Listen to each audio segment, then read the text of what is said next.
The Boys is a show that has garnered a massive following during its first 3 seasons, and for good reason. It's a genuinely great superhero show that is a satire of the modern superhero genre as well as contemporary American politics. Rather than the cheap, mediocre, or downright bad Marvel and DC shows that feel as if they've been mass-produced in a factory, The Boys, along with Invincible, are refreshing superhero shows that demonstrate a truth: the superhero medium isn't hopeless. However, the release of Season 4 isn't without its controversy, for this season has received more flack than the previous 3, as is apparent with the Rotten Tomatoes ratings and the general sentiment online. Thus, I'm here to analyze the common criticisms whilst giving my own takes on the good, the bad, and the ugly. Spoiler for all 4 seasons up ahead, so do be warned. I'll start off guns blazing with the most common complaint I've seen. The show's gone woke. Frenchie is bisexual, Homelander calls Newman a libtard, and the show portrays conspiracy theorist right-wing Nazis as bad guys. Well, to start off, the word woke has been so abused and overused that it's lost all meaning.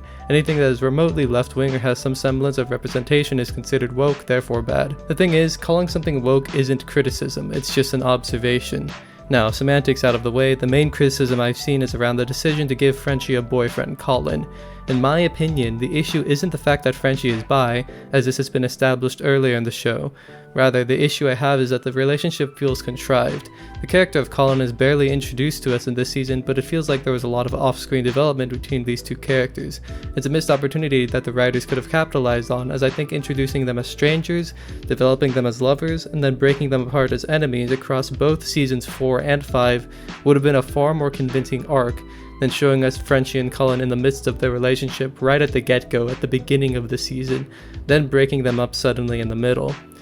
To compare them to another relationship, let's look at Annie and Huey. The reason why Annie and Huey's relationship works well in the early seasons was because we got to see them meet, bond, and develop their relationship over the span of several seasons. We, as the audience, got to bond with the characters as they bonded with each other. It'd be weird to see Huey go from one season not having a girlfriend to another season suddenly dating Starlight or any other character, since we, the audience, would miss this crucial character development.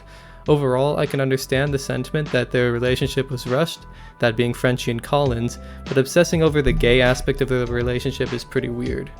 Another common criticism I've heard is that the season has too much build-up and not enough action. I would generally agree with this, but the season finale shows that the writers have been cooking up a massive blast-off that leaves us, the audience, wanting more. The build-up, while relatively slow at times, was worth it, but I will say that this season did suffer from too many subplots that didn't really need to be explored. I'll admit, I don't care about the Deep's relationship problems with his octopus girlfriend or the fact that the Deep would lobotomize Sister Sage before fucking her. I think these details, while absurd and meant to show the Seven in a ridiculous light, do detract from the quality of the season. I know The Boys is known for its ridiculous and absurd subplots, especially those considering the Deep or the other members of the Seven, but this season felt particularly subplot-filled. I don't know if that's just me or if that's just a weakness in the writing. On the contrary, a subplot I did enjoy was the one between Ryan, Butcher, and Homelander. I find Ryan to be an extremely fascinating character who gets a good amount of development in this season. His relationship with Homelander, as ambivalent as it is portrayed extremely well. Homelander is shown to be the domineering, emotionally abusive father figure who essentially grooms Ryan into becoming another him, another Homelander. We see this when he coerces Ryan to command the one Vought girl, I honestly forgot her name, to slap her producer boss over and over. I'll admit, the guy was a creep who did abuse his power over his subordinate, but that's exactly what Ryan is doing to the girl and the producer, and that's exactly what Homelander is doing to Ryan, abusing their power over people. It's clear that Homelander wants to make Ryan into another sadistic monster like him, and it seems to be working in spite of their emotionally abusive relationship. Furthermore, Homelander's unpredictability and fits of rage are a perfect example of emotional abuse. The abuser, Homelander, uses his authority and power to domineer over the victim, Ryan, and traumatize him from stepping out of bounds without needing to lift a finger or hurt him physically. This is best seen when he's breaking down, telling Ryan, "I give you everything, I have given you everything, and yet you still go to Butcher." His envy of Butcher for being another father figure for Ryan also plays into Homelander's narcissism. He turns his love for Ryan, or quote-unquote love, about himself. He makes it about himself because that's the only person he really cares about, himself. So I really do appreciate how Homelander is characterized in these scenes along with Ryan. Tangent aside, another major weakness in this season was Starlight's character. I know I glazed her relationship with Huey earlier, but I will admit that her writing was weak this season. The main issues with Starlight come down to two things: Starlight losing her powers and Starlight blaming Huey for being assaulted by the shape-shifting soup.